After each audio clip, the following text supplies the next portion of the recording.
audaces fortuna juvat. In Latin, that means fortune favors the bold. Hello, I'm James Bergloff, and today we'll be talking about the fall of the Roman Empire, and we're going to be talking about the certain factors that sort of made Rome into the state that it is today, non-existent. And we will see why fortune does not favor Rome. I use the term the Roman domino effect to refer to how exactly the Roman Empire fell in the first place. And what I believe is that it fell directly through different factors that are related to a domino effect. Domino 1. Political instability. How was Rome unstable? Well, mainly due to military incompetence, which mainly was spurred from recruiting barbarians, put on quote-unquote barbarians, into the Roman ranks, which mainly gave allegiance to the generals that they fought under, and therefore, with the soldiers' support of the generals had a sort of thirst for wanting the throne to provide the soldiers benefits. The second point I have is the Senate was plagued by corruption, and so long gone are the days of the Republic. The emperor has almost complete power of the government, and so the emperor sort of instates officials into the Senate that do what the emperor bids, which therefore, if put into office, if there's a corruptive emperor, most likely that person would spread his corruption to the people. The third point I have is the Praetorian Guard. So these people are huge when dealing with political corruption. So what they did is that they were able to dethrone and instate new emperors at will without any repercussion. They even auctioned an emperor to the throne once, just to highlight their corruption. A fourth point I have is due to this, many Romans lost a lot of pride in the government. They believed that because they were being unfaithful, they questioned why they should be faithful in the first place. Domino 2. Declining Roman values. So the question is, what happened to Roman culture after a lot of political instability? So the corruption that was rife in the government sort of turned Romans away from their old traditional beliefs of valuing the country before anything else. And so, for example, they sort of turned to Christianity at the time of the 4th century AD.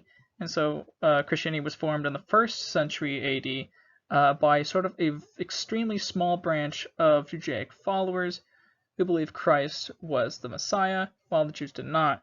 And so religious values such as welfare to the poor, not serving in the military, or stated in the Ten Commandments, thou shalt not kill, and not paying taxes to a pagan emperor were very popular reasons for conversion, and this is universal for most Christians at the time. And then in turn, because of these mass conversions to Christianity, the economy tanked, and that's what we're going to look into in the next slide. Domino 3. Economic decline. So, why did the Roman economy collapse? So ever since the founding of the Republic, slavery was a very common concept. And this was used even into the period of the Empire. And so because of this, in later years, it sort of was a cause of over-reliance of labor, and also it sort of sparked a lack of innovation, and there's a decline of jobs due to increased amounts of slavery. So another reason why the economy collapsed was there were a lot of wars that Rome had to fight with, especially the Germanic tribes, Persia, and the Brittonic tribes. And so this sort of made the government increase taxes, and therefore with more money being printed or coined, there is more inflation. And then a third reason is that the Roman populace wasn't very compliant with paying taxes, or people couldn't even pay at all. For example, a lot of patricians chose not to pay taxes because they were able to hire bodyguards to protect them from tax collectors. And the middle class, they were basically dwindling at the time because of the economic troubles. So it was very hard for them to pay taxes to the empire, and the majority of them were converting to Christianity. And the poor, they couldn't even pay taxes barely at all because of the high taxes at the time, and that they weren't making enough money or they were either homeless. And the fourth reason is that, well, because of this economic ruin, the city started becoming a lot more populated by people who were in the countryside. And so this sort of created a time where Rome was rife with plague and famine. Domino 4. Environmental factors. So after the economic collapse of the Roman economy, a lot of poor and homeless people started to trickle into the cities, and this was mainly due to a decline of welfare and also a decline of jobs. And so with the mass urbanization, a lot of diseases were quite common in the cities, and there were diseases like tuberculosis and malaria that sprung up a lot, and it killed hundreds, maybe even thousands of people in cities alone.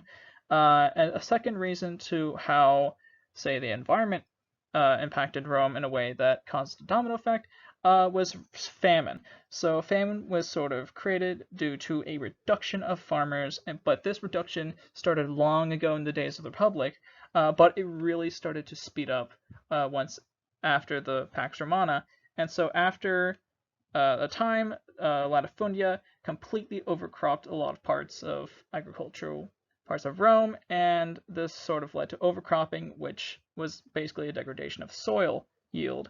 And so with these environmental impacts, this also reduced the populace, which then even created even less yields in not only just agriculture, like food, but also tax collection, which was also necessary to keep the empire up. And so this was basically the coup de grace of the empire. Domino 5. External threats. So the final coup de grace of the Roman Empire, we have to understand who was threatening the Roman Empire near the end of its fate. So at the end of the Pax Romana, especially during the 3rd century AD, there was an increase in quote-unquote barbarian and Persian raids / invasions into the territory. And so because of this, there was a reason to sort of split the empire, so it's administratively and militarily secure.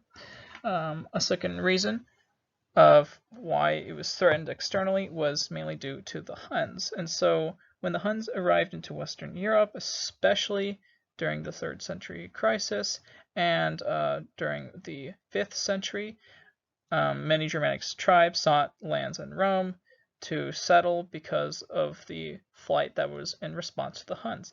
And so this is why today, especially during World War I, sometimes we'd like to refer to the Germans as Huns, and this sort of derived from this concept. And so the certain Germanic tribes, such as the Franks, Goths, Suebi, Angles, Saxons, Jutes, Vandals, Burgundians, and Alemanni, all migrated to parts of the Roman Empire, and we will see their migration path. So here we see the migration route of the barbarians, and so we see that the majority of the barbarians come from mainly Germanic areas, such as Scandinavia, and majority of them come from Germany. And so we can see that the modern nation states, such as France, are sort of named after the Franks that invaded the region.